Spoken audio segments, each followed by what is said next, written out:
탭 방식은 아까 봤던 스팟 방식과 차이점은 이겁니다. 스팟 방식은 스위치 오브에서 미러링을 통해서 IDS랑 연결했는데, 탭 방식은 스위치 오브 앞에 탭을 장비를 달고, 그리고 이것을 미러링해서 IDS로 전달하는 방식입니다.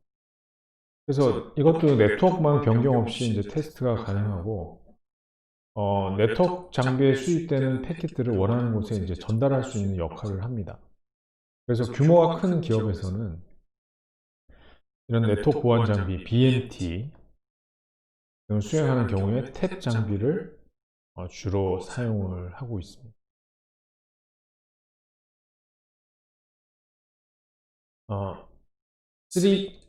3카타 설치인데, 이걸 설치하기 위해서는 일단 가상 환경에서 설치를 해야 되는데, 그 설치하는 방법은 4교시에서 다루도록 하겠습니다. 그래서 먼저 그 위겟을 통해서 접속한 다음에 이 시리카타 파일을 압축을 풀고, 그리고 이 명령을 통해 가지고 이제 메이크하고 인스톨하고, 그리고 기본 설정 파일들을 갖다가 설치를 하는 방식입니다.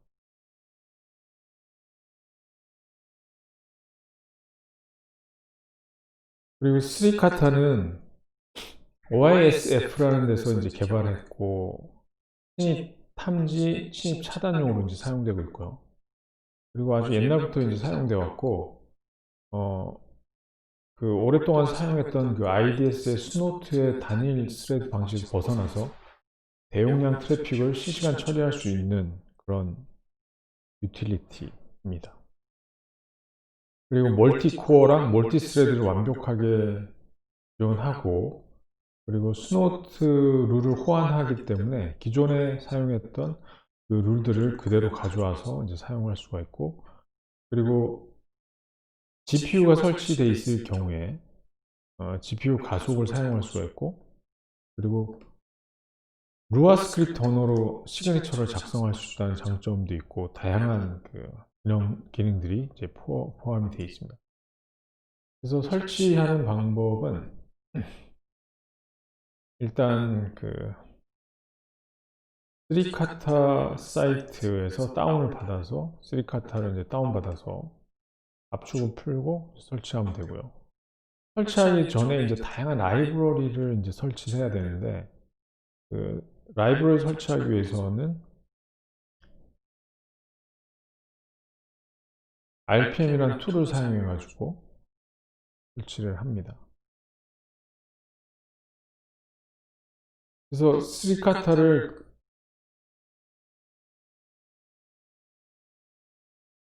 프롬프트 상태에서 설치를 하고, 그리고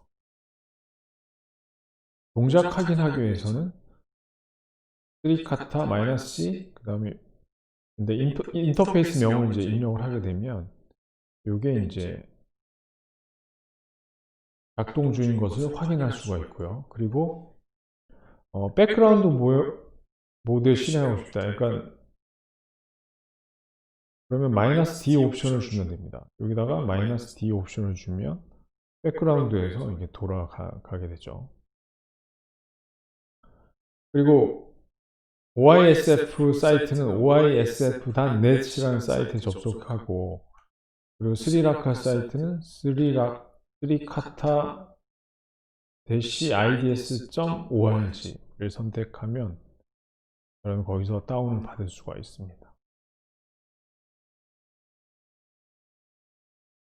그리고 스리카타 로그 파일은 바 밑에 로그 밑에 스리카타의 이 로그가 저장이 됩니다. 그리고 여러 개가 저장이 되고, 기본적으로 패스다 로그는 룰을 탐지된 접속 로그를 기록하는 것이고, HTTP 로그는 HTTP로 호출된 헤더 정보가 남아있고, 그 다음에 이외에는 state.log는 카운터, PM 네임, 밸류 등 상태 정보를 기록하고 있습니다. 그리고 unified to.alt 숫자 형태로 다수의 로그 파일 생성되는데, 이거는 해당 파일은 접속 페이지 소스를 저장하고 있습니다.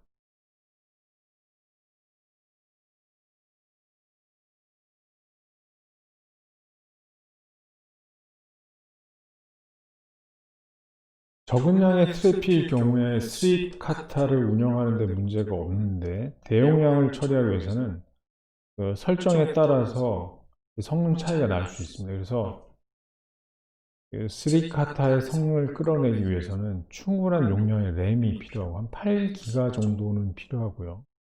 6기가나 8기가 이상. 또 고성능 CPU가 필요하고요.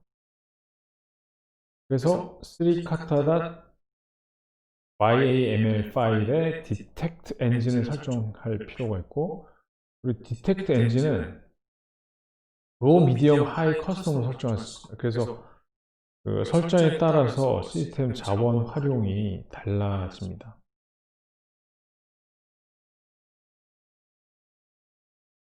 그래서 일반적으로 저사양일 때는 그 클라이언트 소스 그룹 2, 뭐 데스티네이션 소스 그룹 2, SP 그룹 2, 2, 3 뭐 이런 식으로 설정을 하고요. 이제 보통 사양일 때는 4, 4, 4, 6 뭐 이 정도로 설정을 한다고 합니다.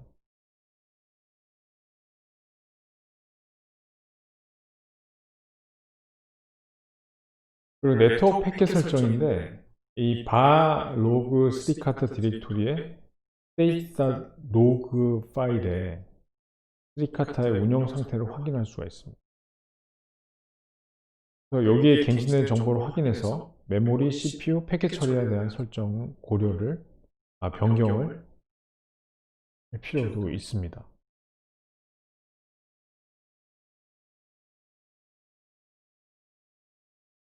그리고 이제 중요한 것이 이제 룰 설정인데 이 룰 설정이 이제 제일 중요하죠. 이 룰 설정은 일일이 개인적으로 하나씩 추가하는 것이 아니고 이 사이트에서 이미 등록되어 있던 것을 가져와서 일괄적으로 처리하는 것이 이제 기본이고요. 그리고 아까 잠시 얘기했지만 스노트라는 친입 탐지 시스템의 룰 시스템을 룰을 그대로 적용할 수 있기 때문에 호환성이 뛰어나죠. 그래서 기존의 스노트라는 친입 탐지 시스템을 사용하고 있을 경우에 이 스리카타로 업그레이드를 해도 전혀 문제 없이 사용할 수가 있습니다.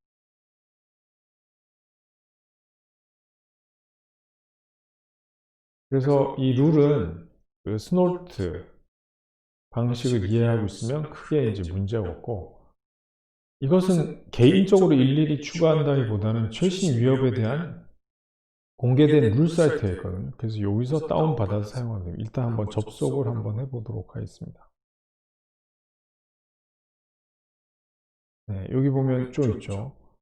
그 스노트가 있고 뭐 스리카타가 있습니다. 그래서 스리카타 5.0으로 가보면 이게 이제 FTP로 접속한 건데요.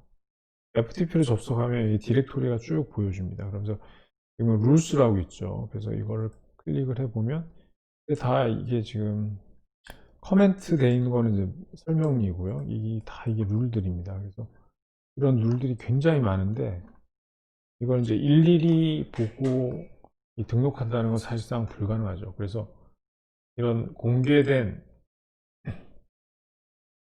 사이트에서 이 룰을 다운받아서 사용하면 됩니다. 그리고 이제 룰 형태를 보게 되면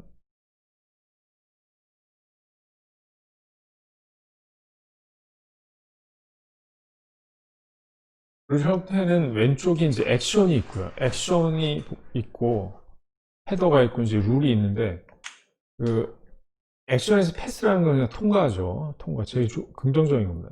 드랍은 어떤 거예요? 버리는 거죠. 버리는 거. 리젝트는 거부하는 겁니다. 거부. 이렇게 생각하면 돼요. 소포가 왔는데 패스는 받아들이는 거고 드랍은 그 자리에서 그냥 버리는 거고 리젝트는 돌려보내는 거예요. 얼럿은 경고를 하는 겁니다. 기록을 남기고 헤더에는 어떤 프로토콜을 현재 사용하고 있는지 어떤 프로토콜인지 에서 나오고 소스 어드레스는 출발지 주소를 말합니다. 출발지. 그리고 데스티네이션은 목적지죠. 그리고 소스 포트는 출발지 포트. 그 다음에 데스티네이션 포트는 목적지 포트를 말하고요. 그 다음에 룰이 이제 쭉 나옵니다. 그래서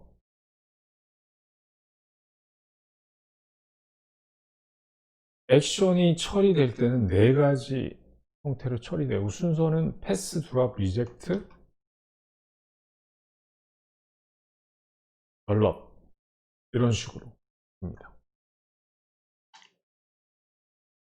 그래서 패스는 말 그대로 그냥 통과죠. 패킷에 대한 검사를 하지 않고 통과. 드랍은 인라인 방식으로 구성되어 있을 때 IPS 역할을 할 수 있고 공격 유형이 같을 때 바로 패킷을 차단합니다. 그러니까 시그니처 방법이 그거죠. 공격 유형과 동일할 때 바로 차단하게 됩니다. 그리고 리젝트는 시그니처가 일치하는 경우에 수신자 발송자 모두 거부 패킷을 보내서 드랍 같은 기능을 이제 수행을 하는 겁니다. 얼럿은 시그니처가 일정할 경우, 일치될 경우 경고 알림을 기록에 남기는 것을 말합니다. 그리고 이제 헤더의 기능은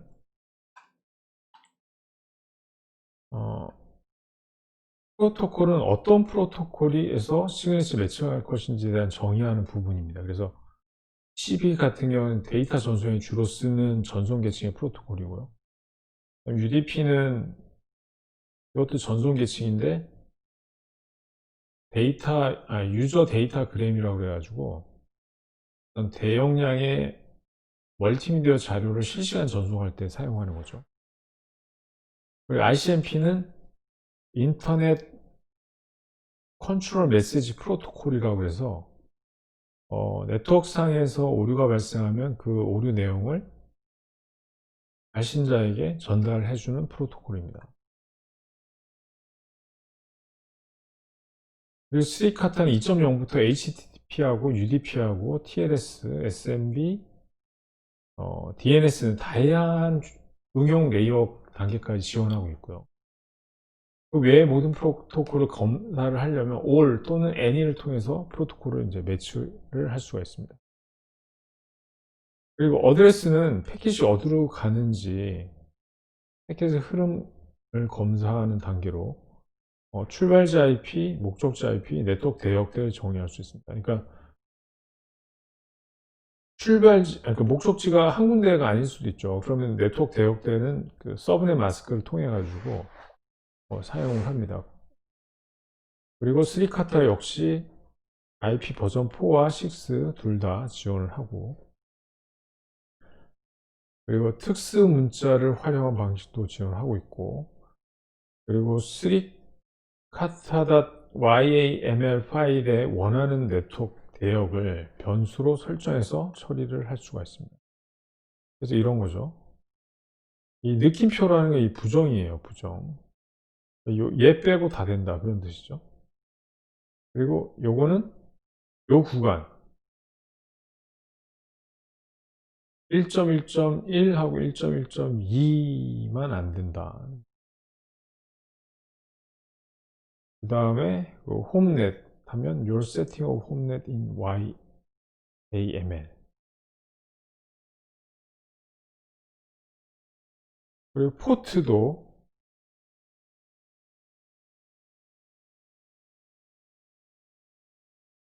정의할 수 있습니다. 느낌표를 붙이면 예외 처리할 수도 있고, 포트가 몇 번부터 몇 번, 그럼 대시를 써가지고 콜론 대시 이렇게 써서 사용할 수 있고, 그 다음에 범위를 명확하게 하기 위해서는 이제 브라켓을 사용하고, 분리할 때는 컴마랑 대시로 사용합니다.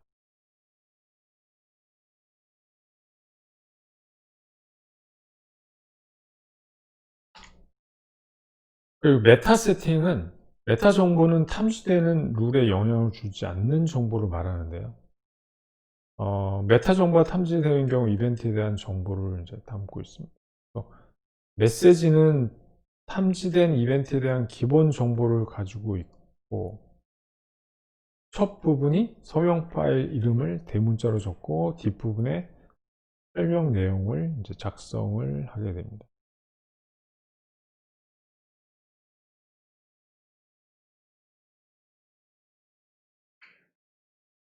그래서 내용은 중간에 메시지 부분에 보면 이런 식으로 들어가 있죠.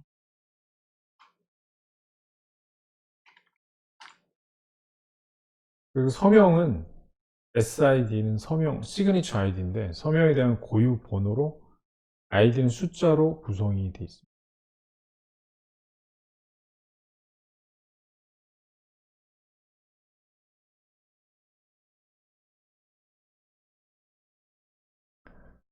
지금 저희는 이렇게 룰에 대해서 이제 얘기하고 있고요. 룰에 대한 상세한 설명을 이제 하고 있습니다. 그리고 리비전이 있는데 리비전은 서명에 대한 버전 관리를 나타내는 것으로 서명을 작성한 사람에 의해서 버전이 이제 올라갑니다. 그리고 리비전은 마지막 부분에 이런 식으로 작성이 됩니다.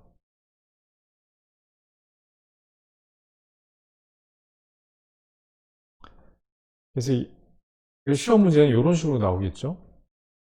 이렇게 예제를 룰의 예제를 보여주고 설명하시오.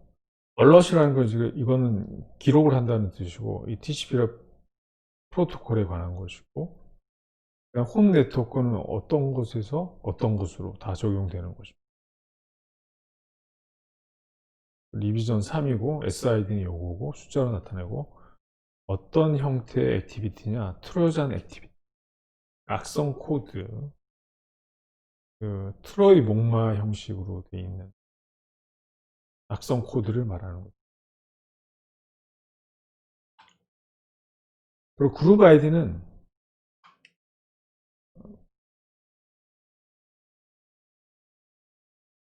비슷한 형태의 서명을 그룹화 시켜 놓은 것으로 스리카타에서는 1이 기본 그룹이고 페스타 로고를 보면 다음과 같이 것들이 있는데 이런 식으로 있습니다. 1 기본 그룹이고요. 이런 식으로 되어 있습니다.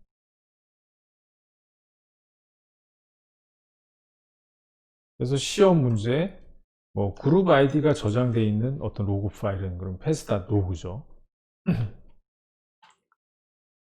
그 클래스 타입은 이벤트에 대한 분류로 어떤 형태의 공격인지 그리고 우선순위로 설정을 분류할 수가 있습니다. 그래서 classification.config에서 규칙에 사용되는 룰의 우선순위를 설정할 수가 있습니다. 서명 나오고 경고 이벤트 나오고 마지막에 이제 우선순위가 나와요. 3이면 아마 보통 정도로 되는 거고요. 이 낮을수록 우선순위가 높은 거죠. 그 레퍼런스는 이런 탐진의 이벤트를 참고할 만한 정보를 연결시켜 줍니다. 그래서 이게 이제 인터넷에 있는 정보면 웹사이트가 이제 나오는 것이고 나 내부에 있는 건 내부에 있는 링크를 연결시켜서 이제 보여주겠죠. 그래서 이 트로전 액티비티에 대한 그 참고 문서, 그럼 레퍼런스 URL 해가지고 여기서 써보면 됩니다. 이게 지금 한 개가 아니죠. 하나, 둘, 셋. 그리고 레퍼런스에 대한 해시 값이 있습니다. 그 이유는 이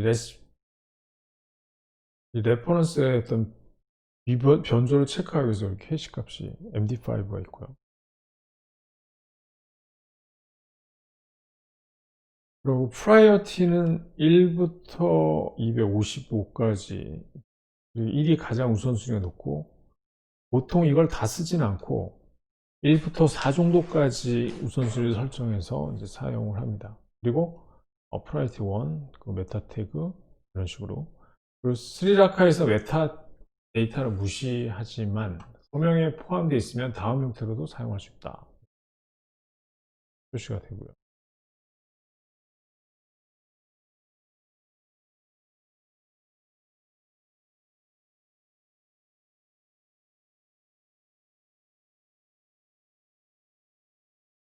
그리고 TCP 헤더 정보 헤더 키워드는 TCP 헤더 정보를 확인해서 룰을 생성할 필요가 있을 때 사용을 합니다. TCP하고 ICMP는 기본 룰 이외에 룰 제작 작업 시 많이 사용되지 않기 때문에 이 책에서는 뭐 다루지 않는다고 해서 수업 시간에 이것도 다루지 않도록 하겠습니다. 그래서 룰 생성 시 제일 많이 사용하는 부분이 IP 부분인데 IP 부분을 이제 주로 설명을 하도록 할게요. 여기 보면 TTL 값이 있는데 time to live라고 하죠. 그래서 이거는 컴퓨터 네트워크를 들은 학생들은 알겠지만 이거는 그 하나의 패켓의 생명에 관한 값입니다. 그래서 왜 이런 값이 필요하냐면 패키지 여러분 10년 전에 보냈는데 아직까지도 도착하지 못하고 네트워크상을 해낸다 그러면 네트워크 트래픽이 엄청나게 가중되겠죠. 이게 쓰레기 패킷들로 그냥 가득해서 넘쳐납니다. 그래서 그렇기 때문에 이 TT의 값을 주고 라우터를 하나 지날 때마다 이 값이 일씩 줄어들게 되죠. 그런 다음에 만약에 패킷 값이 0이 되면 라우터는 자동으로 이 패킷을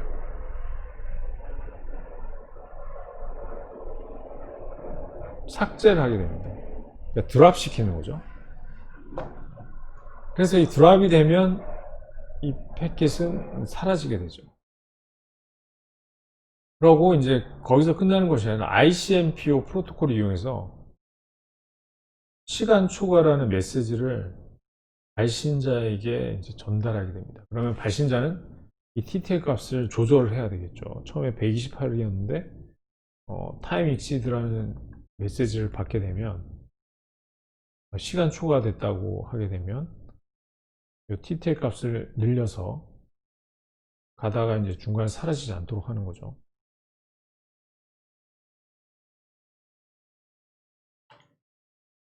그리고 IPOps는 IP 헤더에서 IP 옵션이 설정되어 있는지를 확인할 수 있게 하는 것으로 룰을 만들고자 하는 경우 룰 시작 부분에 정의를 합니다. RR은 Record Route고 End of List, No Option, 옵션이 없다는 거죠.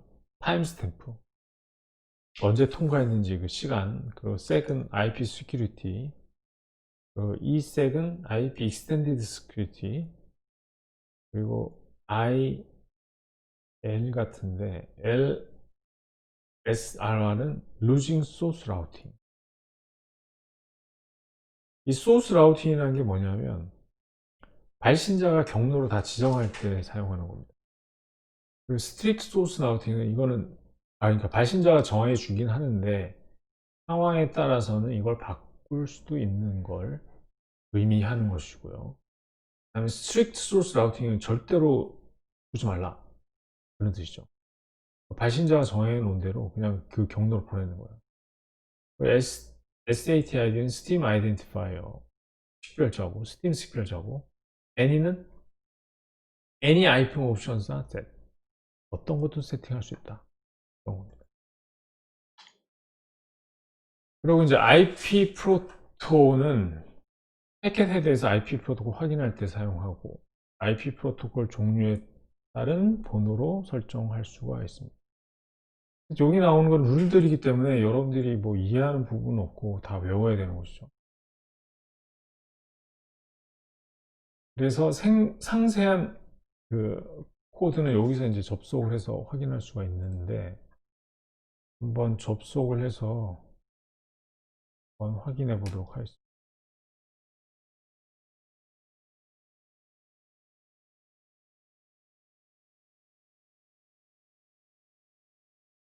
IP 프로토콜 넘버 리스트가 이 사이트에 보면 쭉 확인할 수가 있습니다.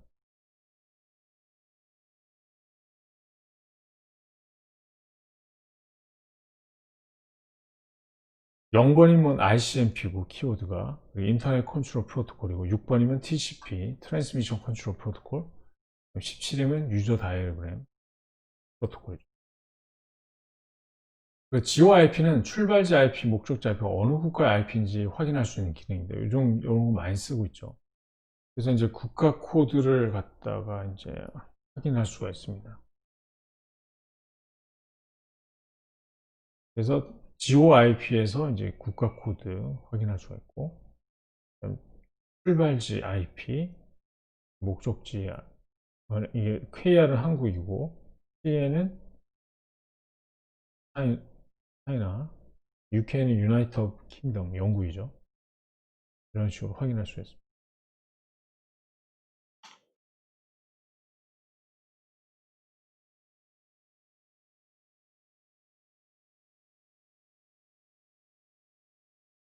그래서 오늘 수업을 마치도록 하겠습니다.